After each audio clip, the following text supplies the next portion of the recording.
कथा श्रवण कर रहे हैं, श्रवण करा रहे हैं। उसके पश्चात हम इस यज्ञ के जो मुख्य प्रतिनिधि हैं, ऐसे हमारे इस यज्ञ के जो मुख्य यजमान के रूप में जो परीक्षित की भूमिका निभा रहे हैं, ऐसे हमारे श्रीमान नंदन सिंह जी एवं इनके पितरों का हम सहृदय धन्यवाद करते हैं, जिनकी कृपा से हमको यह अवसर मिला कि हम शिव पुराण की कथा श्रवण करें। अपने व्यासपीठ को नमन करते हैं, अपनी मां पराशक्ति जगदम्बा को मैं नमन करता हूं, अपने सदगुरुदेव महाराज के श्री चरणों का ध्यान करते हुए, गुरु चरणों को नमन करते हुए, प्रातः काल से ही वैदिक मंत्रों से, पौराणिक मंत्रों से संपूर्ण इन दिशाओं को निर्मल कर रहे, पवित्र कर रहे ऐसे आचार्य ब्राह्मणों के हृदय में जो मेरी मां जगदम्बा विराजमान है, उस जगदम्बा को मैं नमन करता हूं। नारद जी सीधे ब्रह्मलोक पहुंचे, जहां ब्रह्मा जी निवास करते हैं। उस समय ब्रह्मा जी ब्रह्मलोक में नहीं थे, तो नारद जी उस लड्डू की बड़ी प्रशंसा करने लगे। सरस्वती मैया ने कहा, नारद कहां से आ रहे हो तुम? हाँ, नारद कहता है, मैया क्या बताऊं तुझको मैं कहां से आ रहा हूं? अरे मैया, आज इतना अच्छा लड्डू मुझको मिला कि ऐसा लड्डू तो मैया आज तक मैंने कभी खाया ही नहीं। इतना मीठा लड्डू मैया, और मीठा होगा क्यों नहीं? ऐसी प्रातिव्रत्य धर्म का पालन करने वाली, प्रतिव्रता धर्म में अग्रगणी अत्रि की पत्नी अनुसुईया, जिसने मुझे यह लड्डू दिया है। मां, ऐसा प्रातिव्रत्य धर्म वाली स्त्री आज तक मैंने नहीं देखी, जो प्रातिव्रत्य धर्म पर स्थिर रहती है। सरस्वती मैया ने कहा, क्यों नारद, इतनी बार तुम हमारे पास आए हो, न जाने कितनी बार नारद मैंने तुमको लड्डू खिलाया, लेकिन आज तक तूने मेरी लड्डू की प्रशंसा नहीं करी।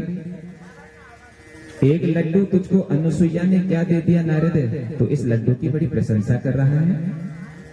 नारद जी कहते हैं, माता ये लड्डू कोई साधारण नहीं है।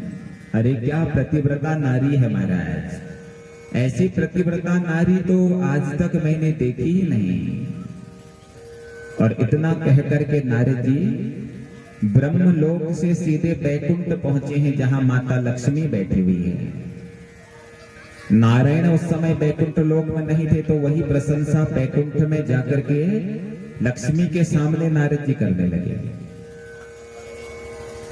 मैया, ऐसी प्रतिव्रता नारी आज तक हमने नहीं देखी। और यही बात जाकर के कैलाश में माता पार्वती से भी बोला, और तीनों देवियों के समक्ष अनुसुईया के प्रातिव्रत्य धर्म की जब प्रशंसा करी, तो ये तीनों ही देवियां अनुसुईया से द्वेष करने लगी। और शाम को जब तीनों देवता जब पहुंचे हैं, तो तीनों की तीनों रानी, तीनों की तीनों महादेवियां रूठी हुई। कैलाश में मां पार्वती रूठी हुई है, बैकुंठ में मां लक्ष्मी रूठी हुई है, और ब्रह्मलोक में माता सरस्वती रूठी हुई है। ब्रह्मा जी जब ब्रह्मलोक पहुंचे, तो सरस्वती मैया रूठी हुई है। ब्रह्मा जी ने सरस्वती से पूछा, देवी क्या बात हो गई, आज तुम रूठी क्यों हो, क्या बात हो गई बताओ। सरस्वती कहते हैं, जाकर के अनुसुईया का प्रातिव्रत्य धर्म नष्ट करो। देवर्षि नारद जी आए थे, और देवर्षि नारद जी कहते हैं कि अनुसुईया परम प्रतिव्रता नारी है, जाओ और जाकर के अनुसुईया का प्रातिव्रत्य धर्म खंडित करो। और वही बात बैकुंठ में माता लक्ष्मी ने नारायण से कही, और यही बात कैलाश पर्वत पर विराजमान भगवान शंकर से माता पार्वती ने कही।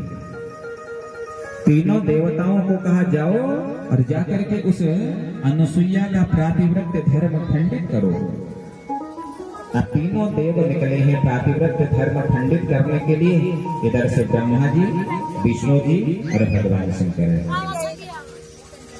अब तीनों एक जगह पर एकत्रित हो गए महाराज। भगवान ब्रह्मा, विष्णु और महेश तीनों एक जगह पर एकत्रित हो गए। तीनों के मन में एक ही विचार है, लेकिन उसे व्यक्त कैसे करें। ब्रह्मा जी ने सोचा, अगर मैं ये बात बोल दूं तो कहीं ऐसा न हो कि नारायण और शंकर मेरी हंसी करें। पर यही बात नारायण सोच रहे हैं, अगर मैं यह बात बोल दूं कहीं भगवान शिव और नारायण नाराज न हो जाए।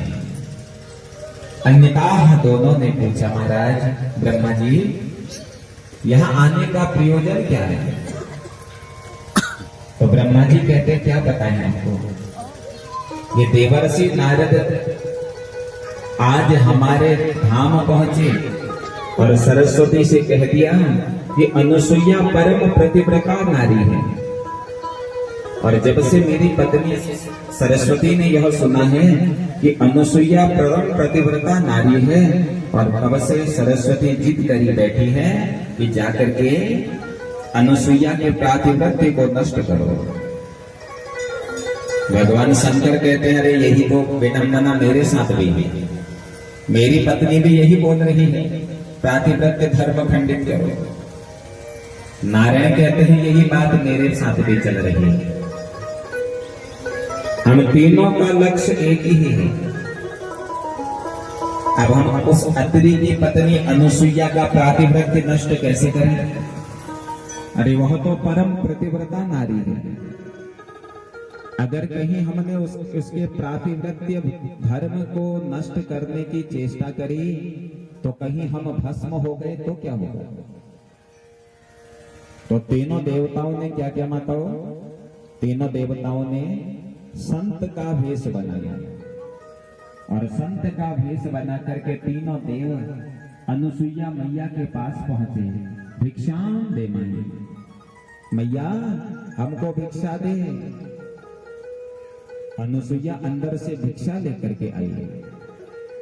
तीनों देव कहते, माँ हमको ऐसी भिक्षा नहीं चाहिए, और अगर हमको तूने भिक्षा देनी ही है तो निर्वस्त्र होकर के हमको भिक्षा दो।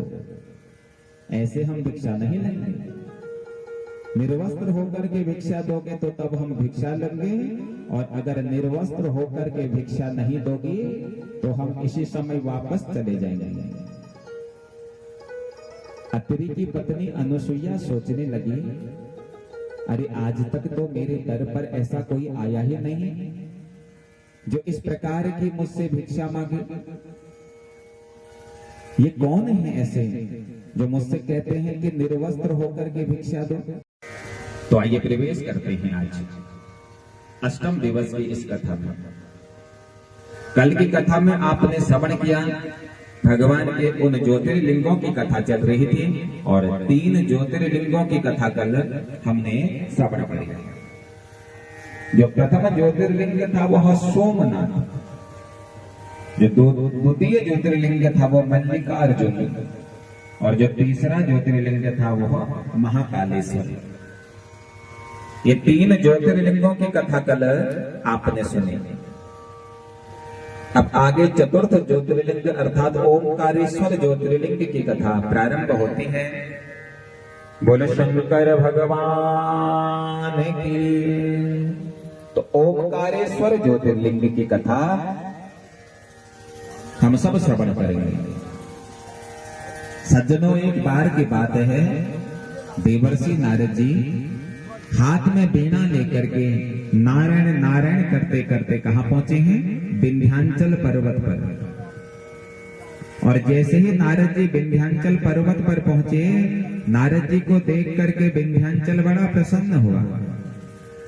आइए नारद जी, आपका स्वागत है। पूरे नगर में नारद जी को विंध्याचल ने घुमाया, नगर भ्रमण किया विंध्याचल ने। और जब विंध्याचल के नगर में नारद जी ने भ्रमण किया तो विंध्याचल नारद जी से पूछता है, नारद जी मेरे नगर में किसी प्रकार की कोई कमी तो नहीं है। नारद जी ने कहा, विंध्याचल तुम्हारे नगर में किसी प्रकार की कोई कमी नहीं है, बस एक कमी है विंध्याचल। विंध्याचल पूछता, महाराज कौन सी कमी? बोला, कमी यह है विंध्याचल, तुम मेरु पर्वत से बहुत छोटे हो। तुम यशवान भी हो, ऐश्वर्यवान भी हो, पराक्रमवान भी हो, लेकिन एक कमी विंध्याचल तुम में है, तुम मेरुगिरी पर्वत से बहुत छोटे हो। मेरु पर्वत तुमसे बहुत बड़ा है विंध्याचल। ऐसा जब विंध्याचल ने सुना तो विंध्याचल भगवान ब्रह्मा जी की तपस्या करने लगा। कठोर तप विंध्याचल ने किया और विंध्याचल के तप को देख करके भगवान ब्रह्मा जी प्रसन्न हुए और बिंदी के सामने प्रकट हो गए। मांगो पुत्र विंध्य, क्या चाहिए तुमको? क्यों तुमने मेरी तपस्या करी है? क्या चाहिए तुमको, बताओ। तो बिंदी कहता है कि यदि प्रसन्नो देवेश बुद्धि दे यथोक्सितम्।